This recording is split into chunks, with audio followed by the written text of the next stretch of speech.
Hello, good evening. I'm Ernest Mino. In our headlines on our Prime Desk tonight, stop circulating fake examination papers wired to the African Education Watch.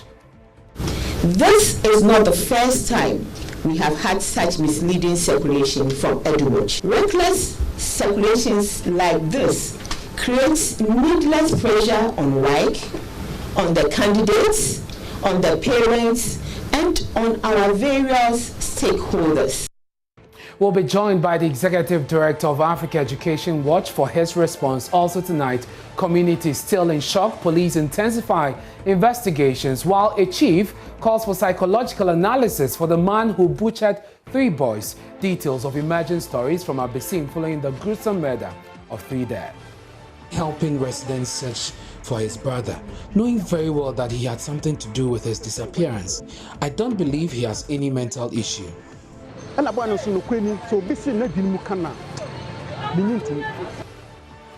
Meanwhile, the Ghana Institute of Architects disowns the 28-year-old suspect, raising concerns about the police statement that said he is an architect. Also in this package, intercity drivers in Accra attribute the deadly crashes on Ghana's roads to the single carriageways, which they say result in head-on collisions. The cause of these accidents are the single carriageways. Ghana has gone past such problems. In business, Bank of Ghana is pressed to address the high interest rate. Meanwhile, experts attribute the high cost of credit to increased taxes on the banks. Look at what has happened within the financial sector. The banks are now being taxed to pay off the mess that happened in the past, which we have cleaned. My name is Ernest Mino, and Johnny's Prime is coming to you live from our studios at Fanofa in Kokomlemle, Accra. We're on your digital TV because we are free to air. DSTV, channel 421, Go TV 144. This is your home of independent, fearless, credible, and impactful journalism. Stay tuned in.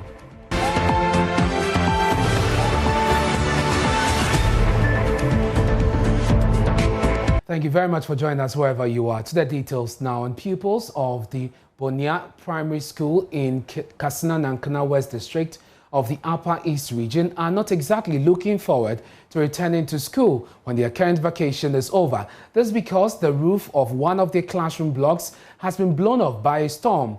As a result, they are forced to end their lessons and close for the day anytime it is threatening to rain. John News correspondent Albert Soy, who visited the school just before they went on vacation, reports that some of the children have stopped attending school completely because of the situation. In March this year, a rainstorm blew away more than half of the roof of the upper primary block of the Buania DA Primary School in the Katsina Nankana West District of the Upper East region. Since then, school authorities have struggled to manage with the situation. They are compelled to combine 2 classes in one classroom for lessons, and this is creating congestion and lots of discomfort for the pupils. The headmistress and teachers sit under this mango tree to do administrative work because the roof of their office was also blown off by the storm. Headmistress of the Buania Primary School, Rebecca Alugovila, says children in the community are losing interest in education because of the precarious situation at the school. This situation has also brought the enrollment of the schools down because parents are afraid that when they bring their work, in case any other rain is coming, it may blow off the remaining roofing sheet on top of the building and may wound their children. The enrollment is getting down. Parents are refusing bringing their walls because the place is not a safety place for the children. Members of the Buania community, in their effort to help solve the problem, mobilized some funds to try and erect a temporary shelter for the pupils. But that project has stalled due to lack of funds. According to the Assembly member for Buania, Frederick Aovere, a decision was taken to erect the new shelter instead of re-roofing the existing classroom block because engineers at the district assembly advised them to do so. We were able to raise about 12,000 Ghana cedis, which we went to consult our engineer, the district engineer, where the advice was given to us that the school is beyond repair. That's the whole structure. So it would not be prudent for us to use that little fund in trying to maybe repair the whole structure. Thereby we started with this foundation that we want to raise a pavilion for people to be able to learn in. We are thereby pleading to the government to try and come to our aid. School enrollment has decreased from 200 pupils to 164 in the just ended term alone, according to the headmistress. Those children at the school who are still determined to keep pursuing their academic dreams despite the challenges are calling for help. Storm has destroyed our school for a long time, so we are begging government to come and help us. Now, we are forced to sit in one class. Teaching and learning is difficult for us, so government help us. For now, the pupils and teachers of the Buania Primary School can only pray for the arrival of the dry season, for it is their only hope of having uninterrupted days and maybe lessons at school. For Joy News, Albert Sori, Buania, Kassana Nankana West District. Still on education, the West African Examination Council, WAEC, is cautioning education advocates, the African Education Watch and other stakeholders who peddle what they describe as reckless information about examination papers to stop. This was made known at a press conference today, bringing up updating the nation on the ongoing West African Examination Certificate exam, that's WASI. Executive Director of Africa Watch, Kofi Asare, stated on his Facebook wall that the Food and Nutrition Paper 3 were leaked on social media before the student got hold of them. He noted that he had reported what he had noticed to WAEC, and responding to the claims, head of National Office of WAEC, Wendy Adi-Lamte, explained the leaked papers were not the same papers the candidates wrote. Hannah Odami has more in the following report. Head of WAEC National Office, Wendy Adi-Lamte, explained an instructional guide was sent to teachers 4 days before the paper, and that was what was referred by African Education Watch as the leaked paper.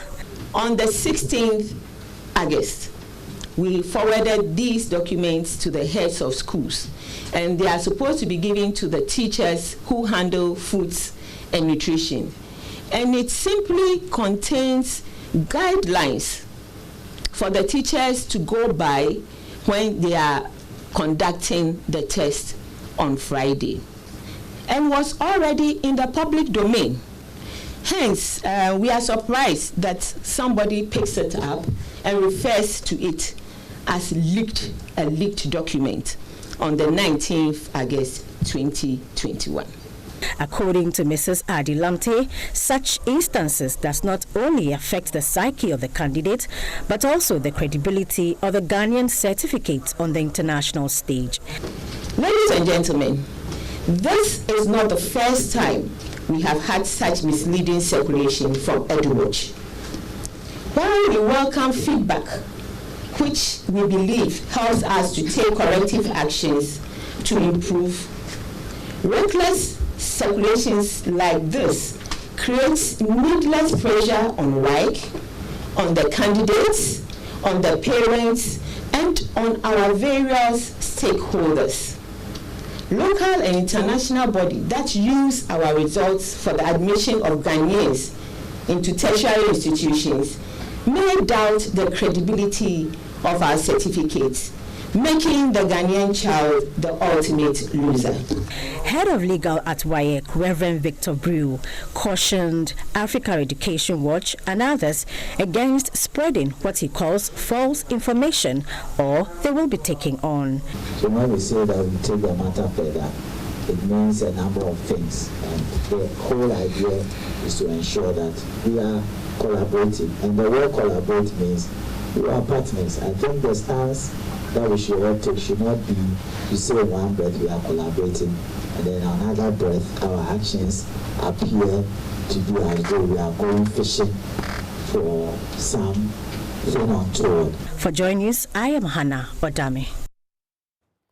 Let's get some response from the Africa Education Watch. Kofi Asari, who heads that organization, joins us on the phone with some answers. WAEC says that the circulation you sent around was not the right one, and that the students had actually received some of these questions ahead of time in order to prepare for the exam. Do you still stand by the claim that these questions were leaked?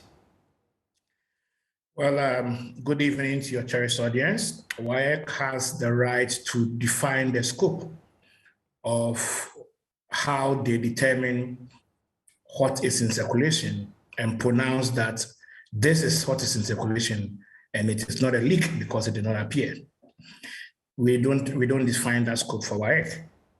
But we are a group of monitors monitoring WASI from over 100 schools, and we are about 20 in number. And so we have overwhelming evidence that the paper that was written last Friday, 20th of August, 2021 at 1:30, leaked onto social media platforms as early as 11:08 a.m. When? And on the same day? Shared our evidence. Mr. Asari, on the same day? On the same day, yeah. Yes, but the director of WAEC... 2.5 hours to the paper. And we have shared our evidence of the leakage to your reporter who attended the press conference. And we have shared it with other media persons as an attachment to the release we issued hours ago. And so we have incontrovertible evidence that points to the fact that the questions leaked. Our incontrovertible evidence may not necessarily be what WAEC projected there. I don't know what they projected, but I'm saying that we have the evidence and we have shared it with your reporter who attended the program. Yes, but WAEC's position is that these questions were actually given to the schools before then, before the 20th, so they could prepare for this. Is this something you are aware of before the 20th? Because WAEC says you put out this information on the 19th. The paper was written on the 20th, but they had done so before the 19th when you made the claim. I'm sorry, it cannot be true. We put out our statement on the 20th, not on the 19th. Okay. And I'm saying that WAEC is talking about something different from what we are talking about. That's the point I'm making. WAEC is talking about instructions to teachers. Okay. Regarding the practical paper. That is not what we are talking about. Okay, so I'm saying that we have shared what we are talking about with you. So go through and see if what we are talking about is instruction to teachers. The standard matter now is that we have provided evidence that the questions leaked on a Telegram platform. I won't mention the name because I'm popularizing an illegality. And it leaked on that platform at 11:08 a.m. And we have sent screenshots of that platform and the question and the time it leaked and the date, everything to media houses, including our release. And we have also added screenshots of the question that eventually was written 2.5 hours later. So that is our evidence that it leaked. What WAEC presented is their evidence that it did not leak. But how we are presented is our evidence that it leaked. So they are two different things. Very well. And WAEC notes at this press conference that it appears EduWatch has a mission to find issues with the institution. How do you respond to this? Oh, well, it's very unfortunate that WAEC would believe that we have something personal with them. If we had anything personal with WAEC, we wouldn't be even having discussions with WAEC after we went to court. We've been in court with WAEC for the past 2 years. Okay. We sued WAEC for leaking the contact details of examiners, something which is a subject of non-disclosure. No one gets to know them. It was leaked onto social media. Okay, and we've been in court with WAEC, but because we've been discussing issues with WAEC. Even last 2 weeks, our lawyers sent WAEC contact details of persons who were advertising the sales of certificates and result slips on various websites and social media houses. Our lawyers sent that information to WAEC's lawyers. can we have a personal agenda against you? Our interest is to strengthen the security of the questions WAEC uses as a means of salvaging the credibility of our assessment system. That is what we are interested in. And we do not have any personal issue against WAEC. Other than that, we will not be giving them information that should lead them to clamping down on persons that they themselves have admitted in several reports that have been trading in Appiah online. And they have reported to the CID, but then they've not been able to apprehend them because it is challenging to apprehend people on Telegram because the IP address keeps changing. We've seen that, we've heard this before. On this specific issue of the leakage, what is Edward going to do about it? You made the complaint, WAEC has responded, you have heard their response. Will you proceed with this further or you just abandon the issue? Well, we did not even complain to WAEC. So they were not responding to something we put out, we didn't address to them. But of course it affects them, you don't expect them to. We have been engaging Parliament on this matter. I have been in constant touch with the Parliamentary Select Committee on Education, the chairperson. And I'm trying to get the support of the Select Committee to support in trying to agree on a process to strengthen the security of the examination questions. Apart from that, on that same Friday, we had discussions with the Honorable Minister of Education. And I have indicated that in all this, our aim is to support government to pursue the strengthening of our assessment system agenda. So our audience is actually the Ministry of Education and not WAEC. WAEC is a service delivery agency. They will always be interested in protecting their work because they want to enjoy the monopoly they've been enjoying. So we are in touch with the Ministry of Education and the Parliamentary Select Committee on Education. And we are working with them so that we can have a strategy where we can have some of these systems digitized. We have recommended to WAEC that the way forward is to digitize your question transmission system. Because every other year, you are arresting policemen and teachers who are colluding within the process.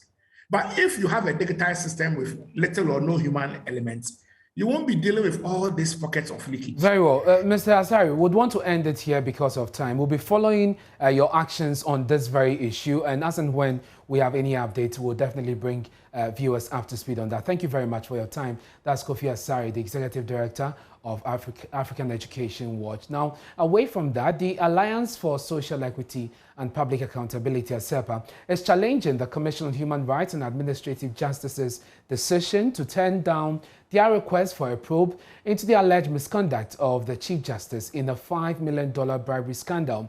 ASEPA petitions charged after the private legal practitioner Kwesi Efrifa alleged that the Chief Justice, Kwesi Enin-Yeboah, demanded a $5 million bribe to deliver a favorable judgment in a case involving his client. But Shraj has turned down their request, explaining that the matter is currently before an appropriate constitutional forum. ASEPA disagrees with the position of Shraj on this matter. At a news conference today, the Executive Director, Mensa Thompson, said Shraj simply engaged in speculation.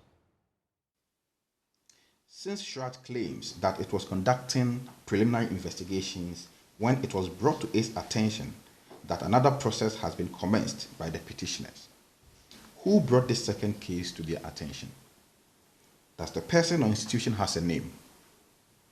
Because this was an investigation it was conducting, not a speculative exercise. Did anyone write to Shraj that the second petition has been filed? Who was the entity or person who brought this second action to Shraj's attention? We need to know, because this is a report that you are writing. So you must state clearly, if somebody wrote to Shraj to tell Shraj that a second action has been commenced by the complainants in the same matter, that person's name or position or institution should be in your report. You can say it was brought to attention. Who brought it to your attention?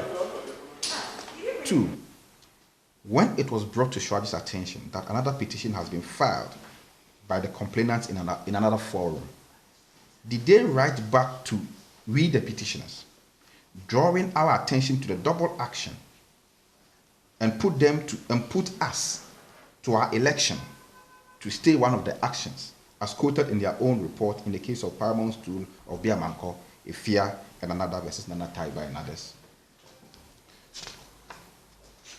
3. Where in the Shraj Act does it say that an action commenced in the same matter in another forum automatically truncates an ongoing investigations by Shraj? Well, they also, in a related development, asked President Akufo-Addo to open up the process in their petition filed against the CJ, demanded his removal. You recall that on Friday, the Council of State presented their outcome of the deliberation on the petition to the President, and the President, in receiving the report, said that it cannot make the findings public. There's an update on that because President Akufo-Addo has responded to the ASEPA petition, but ASEPA is insisting that the President ought to make public the findings of the Council of State in order to ensure transparency. During the presentation of the report of the Council of State to the President made some statements or remarks which we believe must be called out. The President said that the process of the removal of a Chief Justice required that the process is held in camera. And also, none of the contents of the report will be made public until the final verdict, and that he was going to appraise the Council of State with his own findings and ensure that there is unanimity between his findings and that of the Council of State before the process could proceed. First of all, the President must not confuse the term in camera with secrecy. The fact that the law says the processes must be held in camera does not mean the process should be a secret mission. Transparency is the name of the game. The public, the petitioners, must all be properly informed every step of the way because no government business is conducted in secrecy. Well, let's go on to the phone now, and we're joined by the Executive Director of ASEPA, Mensa Thompson. Thank you very much for joining us. Bobby Banson is also a private legal practitioner and joins us on the line. Let me start with you, Mr. Thompson. The President, which is the latest on these developments, has responded to your petition, asking that the CJ be removed because of this bribery allegation. The President says that your petition lacks merit. How do you react to this? First of all, it's disappointing, and not only disappointing, but extremely embarrassing that the President is willing to allow such serious allegations of bribery and corruption to continue to hang around the neck of the Chief Justice without any proper closure or clarity. This is really, really, really embarrassing, extremely embarrassing. Now, on the issue of Shraj, turning down your request, you insist that Shraj should have at least interacted with you because Shraj says that the petition is also before an appropriate forum, which is the one you sent before the President, which has been dismissed. You insist that Shraj should have engaged you, but we have heard from former Commissioner of Shraj, Emil Short, for instance, and private legal practitioner Samson Ladi, who has been through these processes before, and they together agreed that Shraj is not bound to engage you and that they needed to make a determination on the issue, and so their position on this is right. No, you see, we did not ask Shraj to dismiss the matter. We were only referencing Shraj's case. The case in point that Shraj cited in the Paramount Stool of Diamanko versus Nana Taiba and others, as a case which Shraj cited as the basis for dismissing our petition, that when a plaintiff brings two actions against the same defendant in two courts, the plaintiff is elected to stay one of the proceedings and proceed with the other. And so, per Shraj, we were going with Shraj's analogy, because the case Shraj cited to us in their report was that it is the court who elect the plaintiff to stay one of the proceedings, not the court itself deciding which of the processes should stay and which one should proceed. And so that is why we made that analogy. And so clearly that is not our analogy. That is based on the reference or the case reference of Shraj. But look, it's important to point out the issues raised by Mr. Samson Ladi in this evening. on radio, and I wish I had the opportunity to respond to that. You see, Mr. Samson Ladiayini is a lawyer to a number of the Supreme Court judges. And so he is not an independent party to this matter. He's an party. Mr. Thompson, I'm sorry, but we do not know this for a fact. And so we cannot.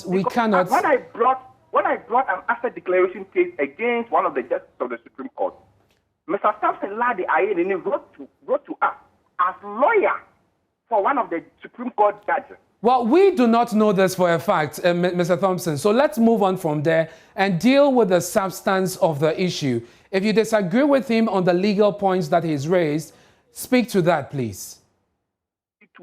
In this matter. And so his opinion, with all due respect, cannot be an independent opinion because he's a lawyer to one of the Supreme Court judges. So it is very, very difficult for him to make an independent, and that is why I would have wished that he would have passed that out as a defense for his clients who are on the Supreme Court bench and not an independent legal opinion. I'm sorry, Mr. Banson, we cannot proceed on this trajectory. If you cannot speak to the substance of your disagreement and be less personal about it, we cannot proceed. Please hold the line for me. Bobby Banson joins us on the line. He is a private legal practitioner. I'm grateful that you could join us. Let us deal with the legal issues that ASERPA raises. For instance, they say that Shraj ought to have invited them once they have made a determination that there's another petition before an appropriate forum. They also have engaged them to say, which one of these processes do you want to continue with? Because you cite the issue of the principle of law, which says that if there is a proper provision, that takes precedence over any other provision that is not given by law. Your reaction to that?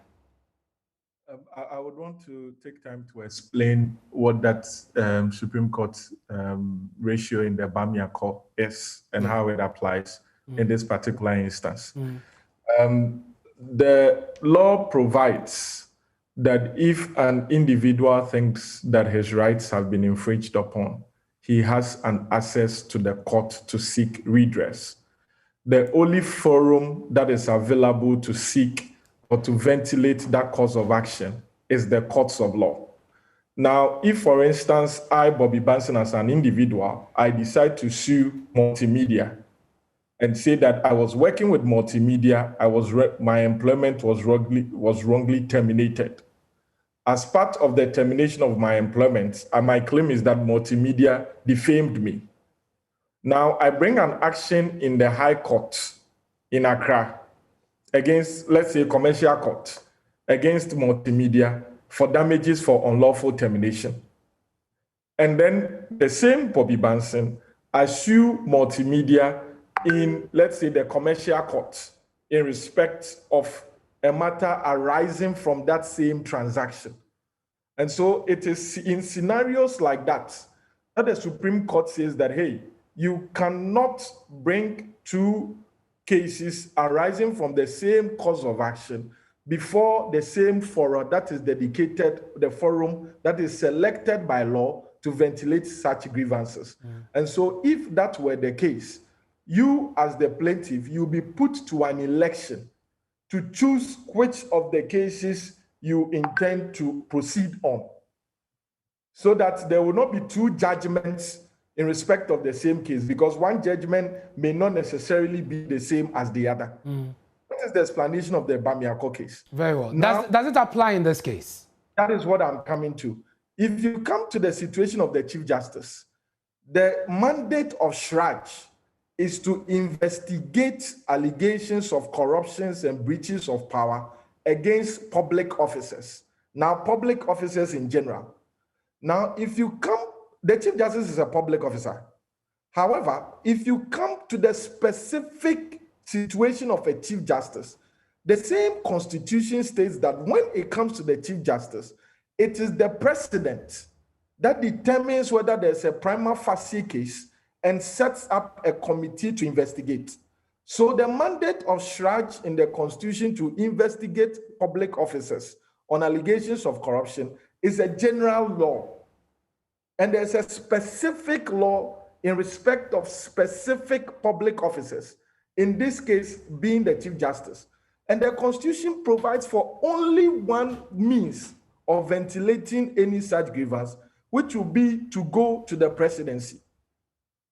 And Very so well. if you lodge a complaint at Shraj to investigate the Chief Justice on allegation of corruption, when the Constitution states that it is only the president that can determine whether or not there has been such breaches and therefore ask for his removal, what it means is that you have bypassed the provisions of the Constitution and then gone straight to the presidency.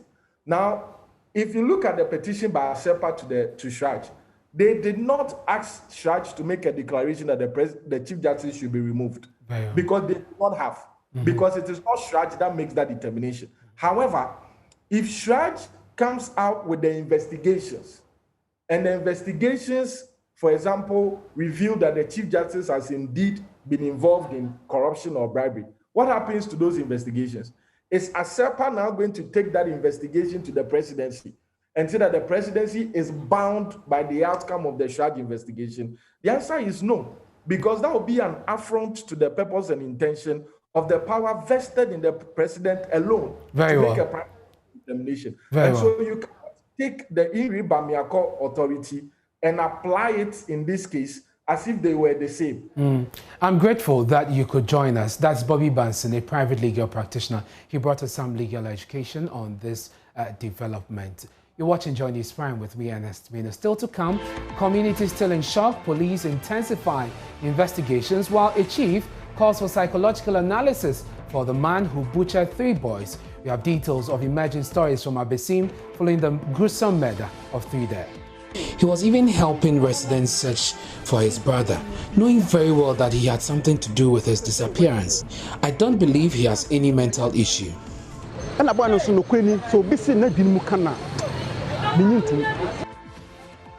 Intercity drivers in Accra attribute the deadly crashes on Ghana's roads to single carriageways, which they say result in head-on collisions. The cause of these accidents are the single carriageways. Ghana is gone past such problems. You're welcome to business. The debate on high lending rates will not go away anytime soon. In fact, President Akufo-Addo brought it up last week when he tasked the newly constituted board of the Bank of Ghana to work around the clock and bring down the cost of credit. The cost of borrowing is very high in Ghana and places the nation among countries in sub-Saharan Africa with expensive lending rates. Inaugurating the reconstituted board of the central bank, the president, of course, said it was not right for the spread between lending rate and the policy rate of the Bank of Ghana to remain very high. Take a listen. I believe we have learned, or should have learned, lessons both from our own history and from the experiences of other countries about how this partnership should work. History has taught us well that monetary policy must complement fiscal policy to create an enabling macroeconomic environment to promote growth and development of economies, including the Ghanaian economy. Ladies and gentlemen, I want to use this occasion to bring into focus a matter of great importance for the rapid growth of our economy.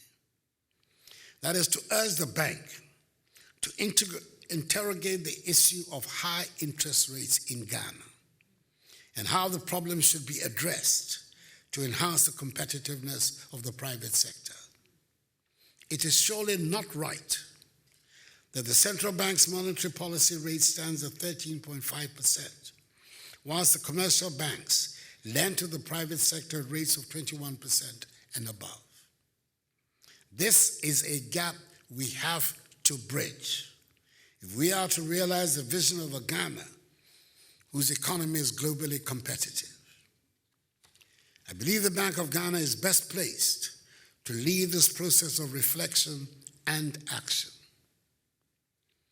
I want to end by stressing that the current socio-economic challenges of our beloved Ghana, occasioned largely by COVID-19, demand that every hand should be on deck. I wish to reiterate my call for even stronger partnership as well as greater degree of policy coordination between the Bank of Ghana and the Ministry of Finance. This call is for the bank, within its remit of operational independence, to play a pivotal role in formulating and implementing policies that will spur the economic transformation of our nation that we all desire. Meanwhile, the head of finance at the Valley View University, Dr. Williams Prepper, has attributed the high cost of credit by banks to what he describes as overburdening of taxes on banks resulting from the recent banking sector cleanup. If you look at what has happened within the financial sector, the banks are now being taxed to pay off the mess that happened in the past, which we have cleaned, which cost us 20 billion to clean the financial sector mess. So these banks are now are being taxed to pay. So in that case, what it means is that they will also have to find a way to bring up the money. And the only way to do that is to make sure that the spread margin between the central bank rate, which is the Ghana reference rate, and the bank's margin should be able to accommodate the new tax that government has imposed on them. So it's a way that you are asking banks to pay money to clean the mess. And at the same time, you are also asking them to reduce their interest rate. And we shouldn't forget that banks are in business to make money. And the only way they can make the money is to maintain a margin that will sustain them. So roughly, my checks in the industry shows that most banks, if it's a risk-free transaction, they will do a spread margin of about 4%. If they consider a riskier investment, banks are currently doing 8 to 9%, and some at the extreme end of 12%. And that'll be it for business for this segment. We're back after 8. In the meantime, we have sports coming next. To stay. So watching Joy News Prime Time to bring you the sports. My name is Hans Mensando. In season Africa Cup of Nations and FIFA World Cup commentator Kobnaibo want to see ex-Ghana captain Asamoah Gyan at next year's AFCON tournament in Cameroon. The broadcasting legend admits the all-time top scorer is not fully active, but still feels the former Sunderland and our forward will add some bite to coach Charles Akono's team. Let me say that whether Gyan is able to shed off weight and make the team as a player, I personally feel as a nation, we should make him part of Team Ghana. Even if he doesn't make it as one of the players, I think as an inspirer of the team, as part of Team Ghana, we should see him out there. He has a way of inspiring these players who take a lot of encouragement and inspiration from him. So let me conclude by saying that whether he is able to convince the coach to be part of the 23-man squad that is going to play or not, the Ghana Football Association should consider strongly how we make him part of Team Ghana.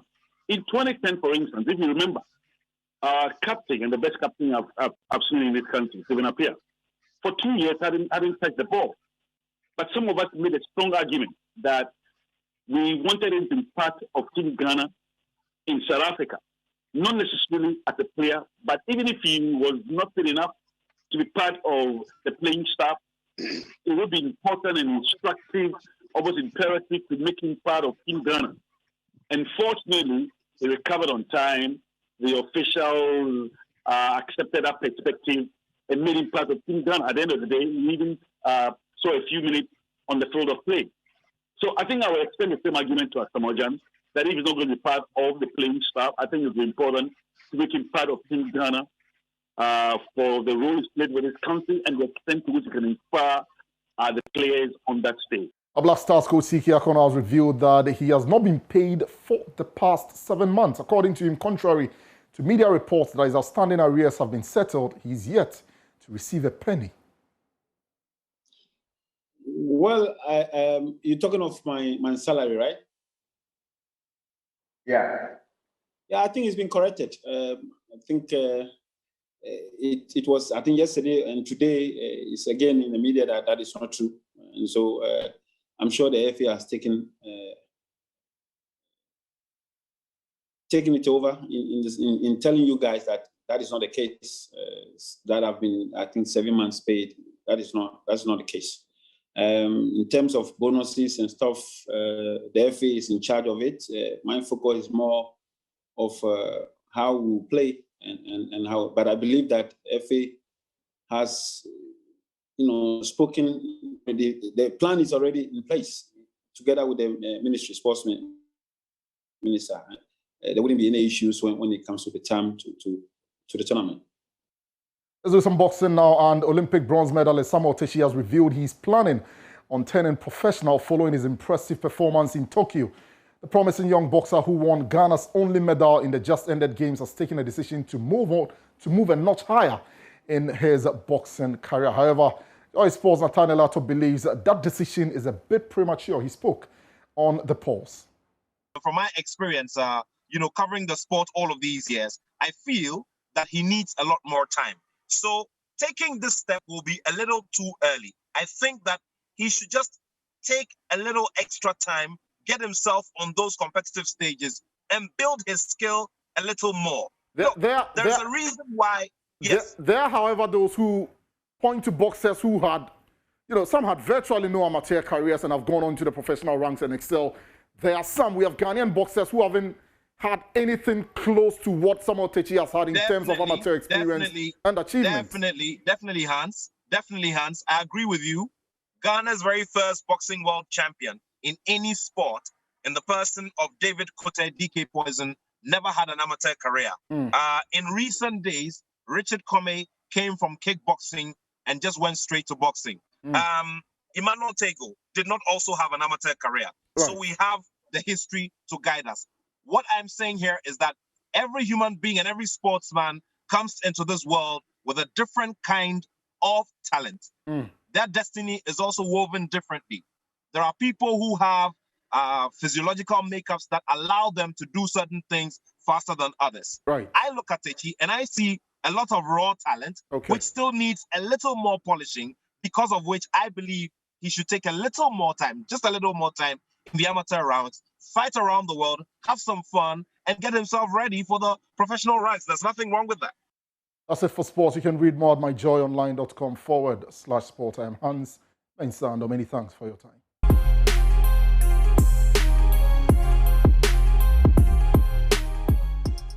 And it's now time for the latest in the world of showbiz. Becky is here with all the G's. Hello, Becky. Hello to you. How Lady are you? Red. Yeah, you love me in red, so Yeah, I I decided to put on red for you. Great, thank you. So what do you have for us today? So over the weekend, there was a gospel music business conversation on Showbiz A to Z. Yeah. We had most industry players, I had Joshua Notri. Yes, he was also part of it. One of them is MOG. So MOG believes that, so the argument is that the churches make the gospel music business less profitable. Oh, really? But MOG says that, well, you can say, a church or something, but you can't, put together all the churches and say that all churches make the gospel music business less profitable.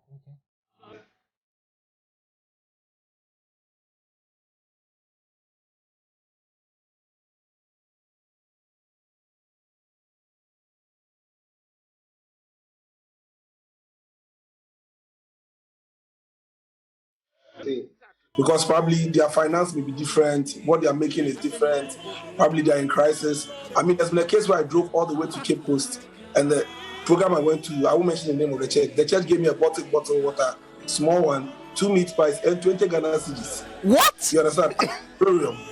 From Accra to Cape Coast, And then again, I've been to a place where the pastor decided to bless me and my team with 15,000 cedis. So it would be very unfair for us to put the whole church thing into one basket. In any case, there are certain benefits that we gospel artists get from the church that I believe the secular artists don't get. I'll give you an example. A gospel artist has the ability to stay longer in ministry or as a gospel artist than a secular artist. We have the likes of Daughters of Glorious Jesus, still relevant up to today, Tego Sisters. Where is CK Man? where is even the legendary Amachi David, how many shows does he play in a year? But Daughters of Blood Jesus are always on the road, and Tego Sisters are always on the road doing something in the church. Hold on. You're on very slippery grounds. You're on very slippery grounds. Let me tell you why. Because you see, this whole conversation is situated in business. The names that you've mentioned, business-wise, are doing a lot better than a lot of gospel artists. Do you agree? No. I mean, the fact that you are not aware of what Daughters of Blood Jesus is doing doesn't mean that they are not active in business. Are you getting me? Definitely. Nobody is denying that. But I'm only making reference to the names that you mentioned. Supposed to put their cards plain on the table. I mean, we'll find out that everybody is doing very well in their corner.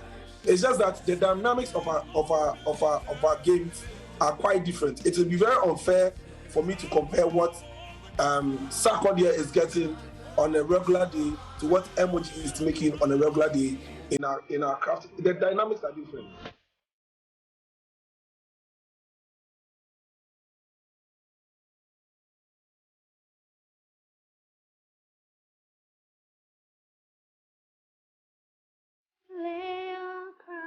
What part is that?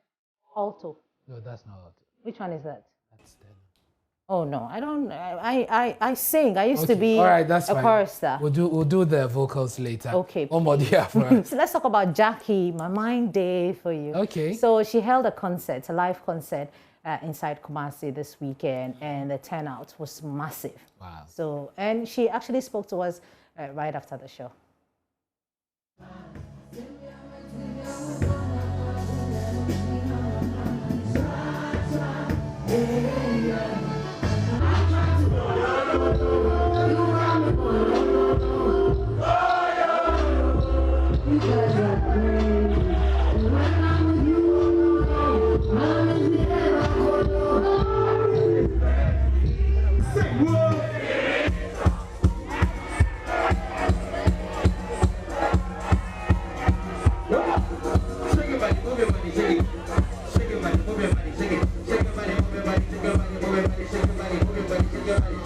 What I have to say from the deepest part of my heart to my fans is that I'm going to do this for life. I'm going to keep doing good music for them, and I really appreciate every single person that came from far and near just to support my music. I love each and every one of them so much. My news, they have been very supportive of my music as well. The interviews, the coverage, I mean, coming all the way down to Kumasi to get this covered.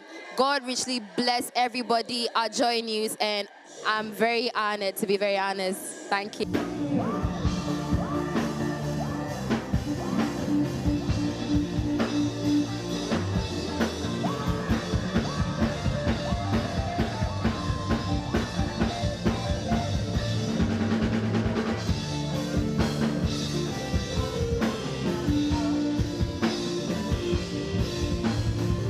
Beautiful Jackie right there. Before I go, let's talk about Kim and Kanye. You know that back in February, just this February, Kim filed for divorce. A divorce, yeah. But recently we saw them together. Actually, ET Entertainment tonight saw them together. Here's a report. So the divorce is not coming up? We don't know. So that's interesting. Yeah, I really hope that they reunite, like actually reunite. So is this a stunt or there's actually an issue? No, these people, they don't need the publicity. Well, but it doesn't always have to be acrimonious, right? They can, and they've agreed to co-parent, so yes, that is fine. Becky, thank you so much Anytime. for the latest in showbiz. And if you're watching Joy News, we'll be taking a break. We'll bring you some more stories. Stay with us.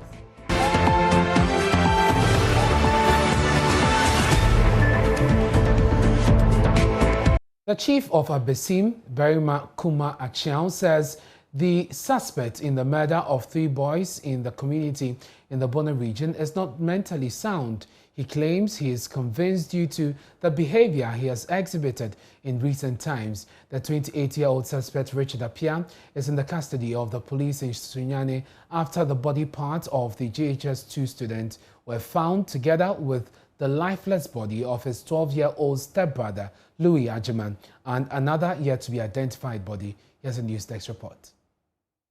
The father of 15-year-old boy Stephen Sapon, who was allegedly killed and his body butchered and stored in a double-door fridge, has described the suspect, Richard Appiah, as a friend and business partner. Speaking to the media, he said he could never have suspected his friend of committing such an atrocious act against him and his family. Sunday, and okra me say, baby, I know Lord Crown, Tiani fee no, Crown best about 300 meters. Unfortunately, he never returned, even though we're told he had left around 6:30, 7 p.m. thereabout. So we decided to look for him. We did not find him the whole night. Then we reported to the police. The whole night, no, at the phone, the airport, my police. Investigation name, no, yeah, and Tishi on to Sano pay, yet said, yes. We be offering fear now, of course, I fear no. I brand TV or cool be ho. You go here now, seven supper with chat, no, trade tea, Janan Sat and then nothing would national preaching. No one can send in. We had nothing of the investigations until we heard that a young man had killed someone. We got there to find that he was the one. He had killed 2 persons, including his own brother. No crow woman say, was I madam for? Now, just for this. And Obama fee say, it's only a Juma cracker away surveyor, quantity surveyor. Obama fee crass say, or no one can stand a plot be a woo city fee, blossom and rain in a gusso. 3 trips near rain in anti, Tom Mano. Never. I never suspected him because they lived like brothers should. One would be an credit. Review will be our number in the cheap. So, to be ban free, Kwan, who I called fee on, some I catch him say, about 300 meters away from where we are made a year. Now the chief of Abesim, Berima Kumi Achiao, says the suspect in the murder of 3 boys in the community is not mentally sound. He claims he is convinced due to the behavior he has exhibited in recent times. The 28-year-old suspect, Richard Appiah, is in the custody of the police in Sunyani after the body parts of the JHS2 student were found together with the lifeless body of his 12-year-old stepbrother, Louis Ajiman, and another yet-to-be-identified body. Well, the chief is appealing to the IGP and the investigators to subject the suspect to psychiatric assessment. We plead with the police to thoroughly investigate the issue. We, the leaders of Abesim, believe the suspect is not of sound mind. We plead with the police to assess him psychologically.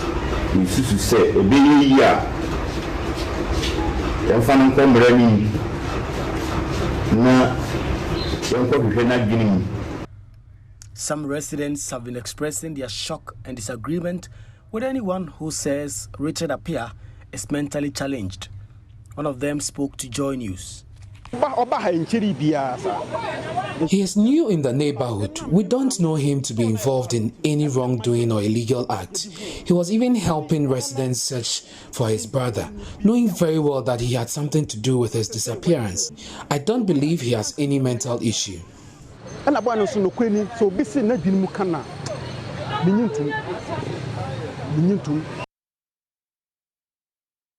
Meanwhile, the Ghana Institute of Architects has disowned the 28-year-old suspect, raising concerns about the police statement that said he is an architect. The institute released a statement which reads that our attention has been drawn to a press release on August 21, 2021 by the Public Affairs Directorate of the Ghana Police Service with the title Police in Sunyani Begin Investigations into a Murder Case at Abesim. Paragraph 2, line 1 of the press release by the Ghana Police Service reads, the murder case involves one Richard Appiah. The Ghana Institute of Architects would like to categorically state that Richard Appiah is not an architect.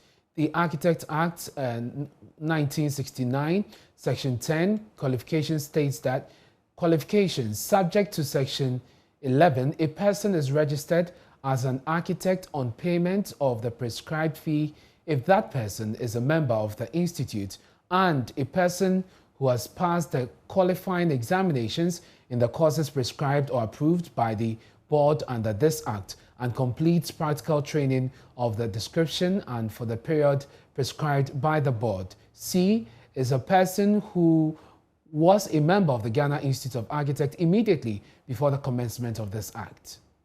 In accordance with the laws of Ghana governing architects and architecture, Richard Appiah does not satisfy any of the above provisions of the Architect Act 1969 and therefore cannot be referenced with the title architect or refer to himself as an architect. And of course, that is signed by the Augustus Richard, who is the Honorary Secretary of the Ghana Institute of Architects. Some intercity drivers in Accra are attributing the deadly crashes on Ghana's roads to single carriageways, which they say often result in head-on collisions. 21 people died in 3 separate accidents over the weekend on the Accra-Cape Coast Highway in the Central Region and the Accra-Kumasi Highway in the Ashanti Region. 2 of the crashes, which killed 19 persons, was a result of the head-on collision. Listen to some of the drivers speak to Joy News. The cause of these accidents are the single carriageways. Ghana has gone past such problems. Have you ever seen an accident on the Nsawam Road before? But on these single carriageways, there is always accidents.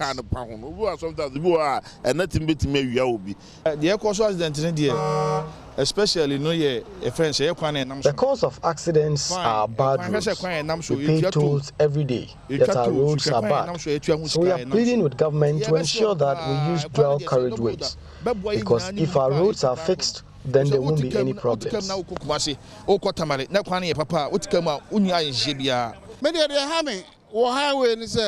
Road safety for na madam no mo bi kan. If you say a single road, I have a big problem with the Road Safety Authority because they always fail to remove damaged cars off our single carriageways. About 80% of our accidents are as a result of this. I am pleading with the Road Safety Authority to quickly remove damaged cars from our roads. Problem I say road safety for the car says if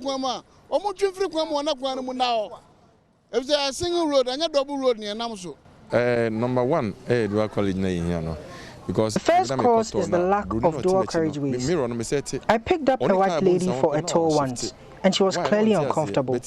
But when we moved to a dual carriage road, she relaxed. Now, former President John Dramani Mahama has mocked government's decision to construct new hospitals. He says, although he has no qualms about building new hospitals, priority should be given to completing the existing ones. And it's in a very deplorable state. When we're in office, every year we used to maintain this road to keep the riding surface in good condition. I was very disappointed when I came yesterday night. The road is deteriorating at a very fast pace. And if the government does not wake up to do something about it, that road will be completely destroyed and we have to reconstruct it anew. I also want to draw the President's attention to the Upper West Regional Hospital.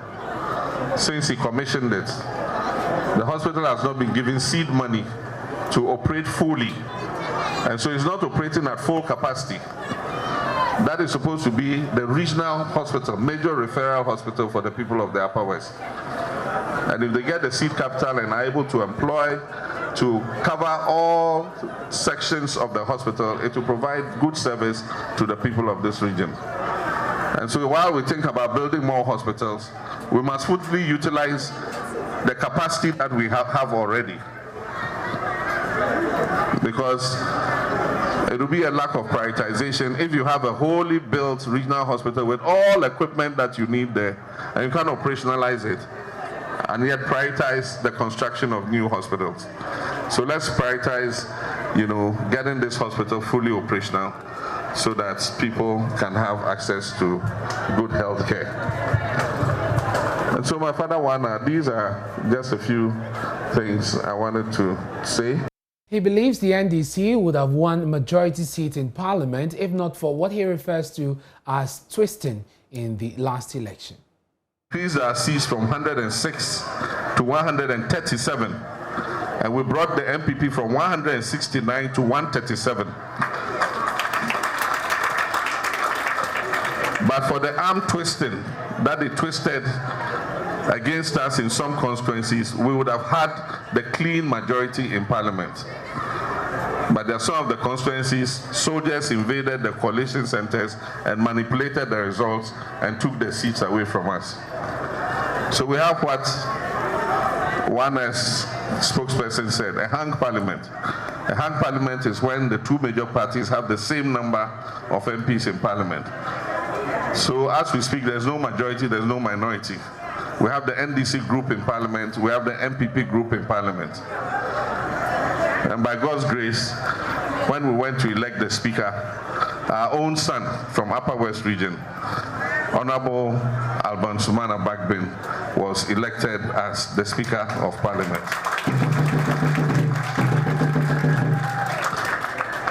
This is a good outcome for the people of Ghana, because then it takes away the impunity that normally the ruling party has when it has an overwhelming majority in Parliament. This is Johnny Prime. We're taking a quick break. We'll be back with more. Please stay.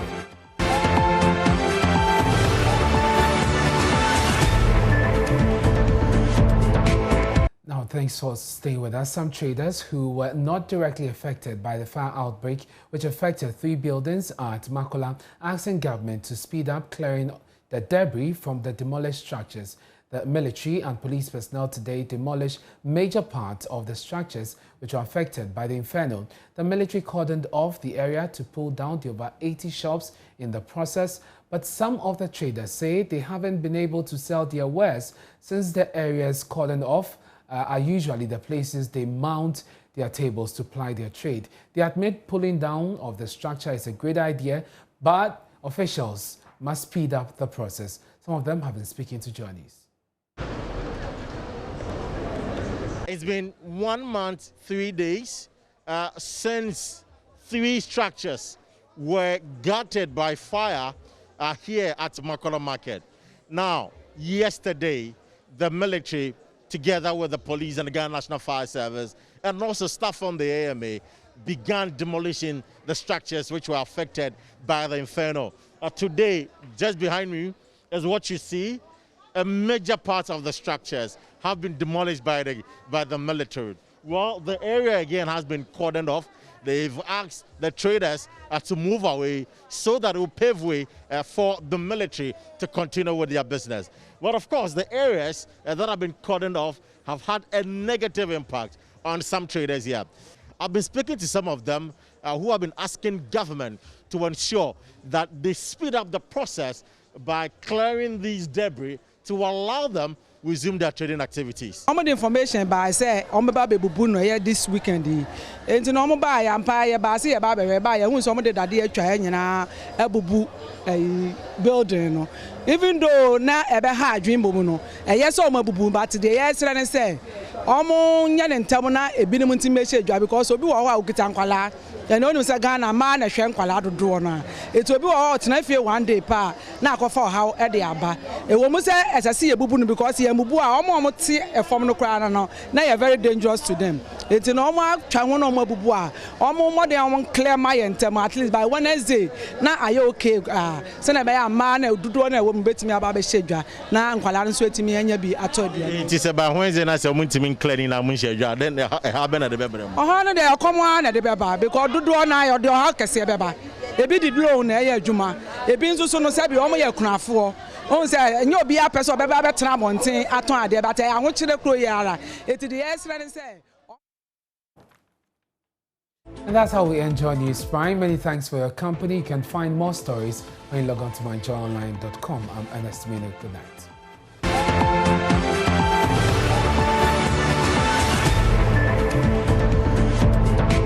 Hello, I'm Dori Nando. You can catch up with all the fun on the Cosmopolitan Mix and on all our shows via podcast. Just go to My Joy Online podcast and search for your favorite show and relive those moments all over again. Only on Joy 99.7 FM, radio for discerning listeners. Super Hits Radio, Joy 99.7.